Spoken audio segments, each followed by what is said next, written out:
امام الانبیاء محبت کرے، جس کو امام الانبیاء یہ کہہ دے وہ میری ہے، تو پھر اس کا مقام و مرتبہ رب کے ہاں اتنا بلند ہوگا۔ امام الانبیاء فرماتے ہیں، اور آپ کے بارے میں یہ آتا ہے کہ اس ماہ میں رمضان کے بعد سب سے زیادہ روزے اس میں رکھا کرتے تھے۔ جب آپ سے پوچھا گیا یا رسول اللہ آپ کثرت سے روزے کیوں رکھتے ہیں؟ ہم نے دیکھا ہے اور مہینوں کی بنسبت آپ زیادہ روزے اس ماہ میں رکھتے ہیں، تو تاجدار کائنات نے فرمایا اس ماہ کی فضیلت بیان کرتے ہوئے فرمایا کہ اس ماہ کے اندر، اس مہینے کے اندر اللہ کے ہاں ہمارے اعمال پیش ہوتے ہیں۔ میں چاہتا ہوں جب اللہ کی بارگاہ میں ہمارے اعمال پیش ہوں اس وقت میں روزے کی حالت میں، اور ہم یہ چاہتے ہیں کہ مسجد میں بیٹھے ہوئے ہیں، ہمارے جب اعمال اللہ کی بارگاہ میں پیش ہوں اس وقت ہماری زبانوں پر سبحان اللہ کی صدائیں بلند ہوتی ہیں۔ اور دوسرے مقام پر آپ نے فرمایا کہ اس رات کے اندر اور اس ماہ کے اندر زندگی اور موت کا فیصلہ ہوتا ہے، اور لکھ دیا جاتا ہے کہ آئندہ سال سے پہلے یہ بندہ مر جائے گا، اس کا رزق ختم ہو جائے گا۔ امام الانبیاء فرماتے ہیں کہ جب میرا فیصلہ ہونے لگے تو میرا اللہ کے ہاں اس طرح فیصلہ ہو کہ میں اس وقت اللہ کے ہاں روزہ دار شمار کیا جاؤں۔ سامعین، بڑی برکت والا مہینہ ہے، بڑی شان والا مہینہ ہے، بڑی عظمت والا مہینہ ہے۔ تو بہتر یہ ہے کہ اس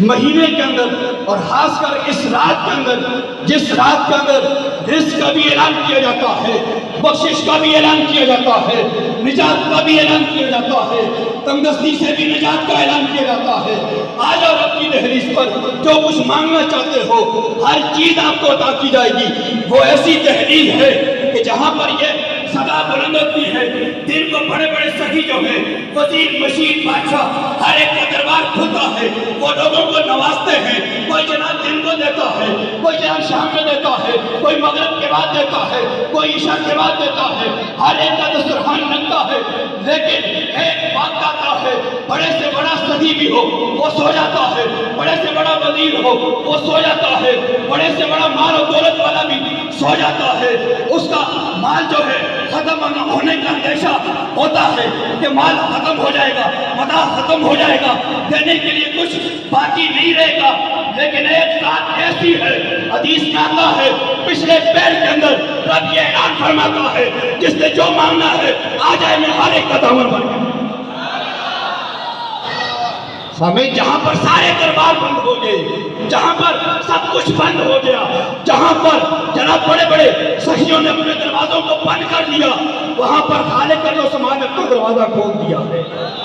اور یہ وہ رات ہے جس کے اندر یہ کہا کہ آؤ مانگو تمہیں عطا کیا جائے گا۔ 5 راتیں ایسی ہیں جن کے اندر یہ بات، یہ اعلان ہوتا ہے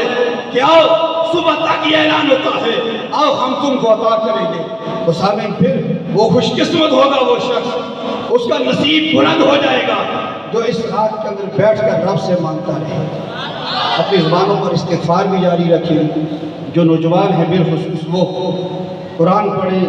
اس کو سمجھنے کی کوشش کریں، تلاوت کریں۔ یہ جناب جا کر کسی ہوٹل پر 2-4 گھنٹے 1 کپ چائے کا پی کر بیٹھ کے جناب کسی چوراہے پر، کسی گلی میں، کسی محلے میں کھڑے ہو گئے، رب کے ہاں اس چیز کا حساب و کتاب دینا پڑے گا۔ پوچھا جائے گا آپ سے کہ بتاؤ ہم نے تمہیں جوانی دی تھی، جوانی کس کام میں لگا کر آئے ہو؟ پوچھا جائے گا بتاؤ ہم نے تمہیں عمر دی تھی، عمر کس کام میں لگا کے آئے تھے؟ تو وہاں کیا جواب ہوگا کہ جناب فلاں ریسٹورنٹ پر بیٹھے رہے، فلاں چوراہے میں کھڑے رہے، فلاں گلی کی نکڑ پر بیٹھے رہے، ساری رات اول و فول پکتے رہے، جو کچھ منہ میں آتا رہا ہم کہتے رہے، ہم نے کسی کی ماں بہن بیٹی کی عزت کا کوئی خیال نہ کیا، کسی کی عزت کا پاس نہ رکھا، جو کچھ منہ میں آتا رہا بیٹھے رہے، بولتے رہے، کہتے رہے۔ یہ جواب درست نہیں ہوگا۔ اور اگر یہ جواب ہوا کہ یا اللہ جیسے بھی تھے، جو کچھ بھی تھے، جوانی تو نے دی، عمر تو نے دی، مال تو نے دیا، شہرت تو نے دی، جاہ منصب جلال شان و شوکت سب کچھ تو نے دیا، لیکن اس کے باوجود بھی تیری بارگاہ میں اور تیرے پیارے حبیب میں آ کر بیٹھ کر اپنی نگاہوں کو جھکا کر یہ کہتے تھے سبحان ربی اللہ۔ اپنی عزت والی جبین کو، اپنی عزت والے ماتھے کو زمین پر رکھ کر اس بات کا اقرار کرتے رہے کہ تو سب سے بلند ہے۔ تو سامعین، اس رات کو غفلت میں مت گزاریں۔ جو کچھ مانگ سکتے ہیں اس رات کے اندر مانگیں۔ جناب حضرت قبلہ پیر سید شوکت علی شاہ گیلانی صاحب تشریف لائے، میں ان کو خوش آمدید کہتا ہوں۔